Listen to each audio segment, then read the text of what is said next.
नमस्कार दोस्तों, स्वागत है आपका हमारे न्यू ब्लॉग राज राधा पोल्ट्री चैनल पर। तो दोस्तों, आज का टॉपिक आप लोगों ने देख ही लिया होगा कि फार्मर भाई को नुकसान क्यों होता है, उसका जिम्मेदार क्या है। खुद फार्मर है, कौन है उसका रियल जिम्मेदार जिसकी वजह से एक फार्मर को इतना ज़्यादा नुकसान होता है। तो वीडियो में आगे बढ़ने से पहले जल्दी से मेरे इस चैनल को सब्सक्राइब कर लीजिए और मेरी वीडियो को शेयर कर दीजिए और बेल आइकन घंटी को प्रेस करना मत भूलना, ताकि आने वाली लेटेस्ट वीडियो सबसे पहले आप लोगों के मोबाइल तक पहुँच सके। तो भाइयों, फार्मिंग पे 40 दिन पूरी मेहनत करने के बावजूद भी जब हमारे मुँह से सुनने को मिलता है तो यही मिलता है कि मुझे घाटा हो गया, मुझे नुकसान हो गया, 1-1.5 लाख रुपए मेरी जेब से चले गए, कि मुझे इतना का नुकसान हो गया, उतना नुकसान हो गया, फार्मिंग बहुत बेकार है, कोई इसमें फ़ायदा नहीं है, रिजल्ट बहुत ख़राब आते हैं, फलाना ढिंका ना जाने हम क्या क्या बगड़म तिगड़म बकते रहते हैं। पर कभी सोचा है, कभी गौर दिया है कि आखिर नुकसान क्यों हो रहा है? क्या कभी ये गौर दिया है कि कंपनी को क्यों फ़ायदा हो रहा है और आप लोग नुकसान में क्यों जा रहे हैं? तो चलिए आज इसी टॉपिक पे बात करेंगे और पूरा विस्तार से आपको समझाएंगे और कोशिश करेंगे ये बताने की कि आपको नुकसान क्यों हो रहा है, और ये उम्मीद से ज़रूर बताएंगे कि आपको ये वीडियो देखने के बाद फ़ायदा ज़रूर होगा। तो दोस्तों, जब भी हम एक फार्मिंग का काम सोचते हैं, फार्मिंग का काम डालते हैं, तो सबसे पहले हम एक डीलर को ढूंढते हैं, जहां हम सबसे बड़ी अपने जीवन की गलती करते हैं। क्योंकि एक डीलर आपको कुछ दे रहा है तो बदले में आपसे कुछ लेगा भी, और वो क्या होता है? आप लोगों का प्रॉफिट। बच्चे, दाना, दवाई, इन तीनों चीज़ में ही सबसे बड़ा मार्जिन होता है, और इन तीनों चीज़ों के ही मिलाकर एक फार्मिंग बेहतर चलती है, और इन तीनों चीज़ों के मार्जिन से ही आप लोगों को लॉस मिलता है। अब सवाल आप लोगों के मन में ये आ रहा होगा, अगर हम डीलर के पास ना जाएं तो कहाँ जाएं भाई? किससे सामान लें, किससे माल खरीदें, किससे चिक्स लें, किससे मेडिसिन लें और किससे फीड लें? हमारे पास उतना पैसा भी नहीं होता है कि हम इतने पैसे इन्वेस्टमेंट करके एक अच्छी फार्मिंग कर लें और अपना मार्जिन बढ़ा सकें। तो इस चीज़ का भी अब सॉल्यूशन सरकार ने निकाल दिया है। अब आपको वो बॉयलर फार्मिंग पे दे रही है लोन।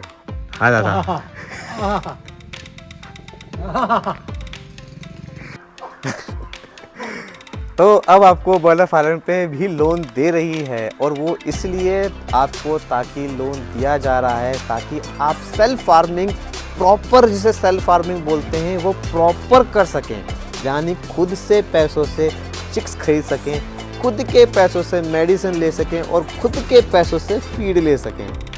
जी हाँ दोस्तों, आपने सही मेरी वीडियो में सुना और सही समझा।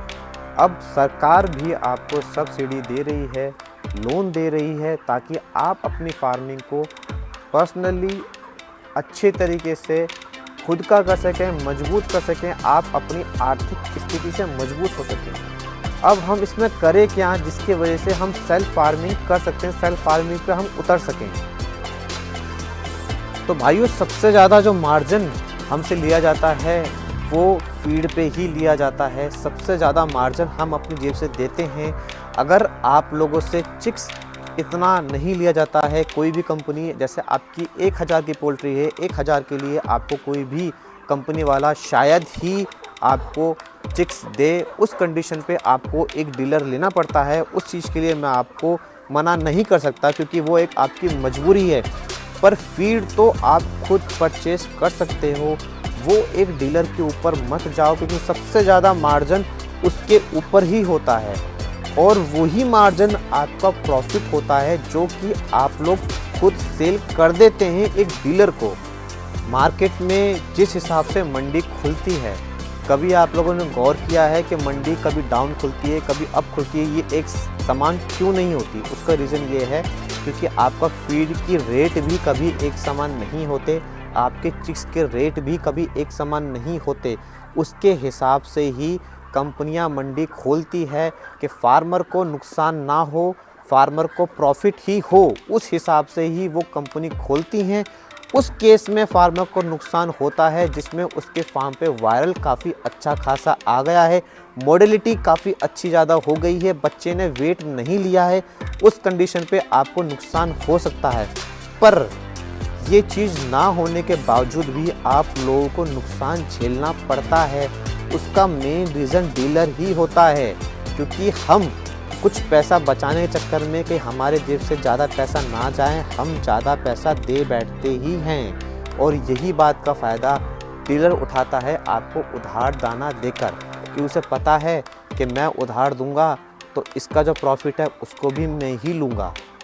तो इसलिए दाना कभी भी उधार ना लीजिए। आपकी 1000 की पोल्ट्री है तो उसके लिए भी आपको फीड डायरेक्ट कंपनी से मिल जाता है। आप डायरेक्ट पूरा फीड खरीदीजिए कंपनी से, शुरू से लेके एंड तक के पूरा फीड लीजिए, जिससे आपको फीड भी कम रेट में मिलेगा। जिस रेट में आपको डीलर दे रहा है उससे बहुत कम रेट में मिलेगा।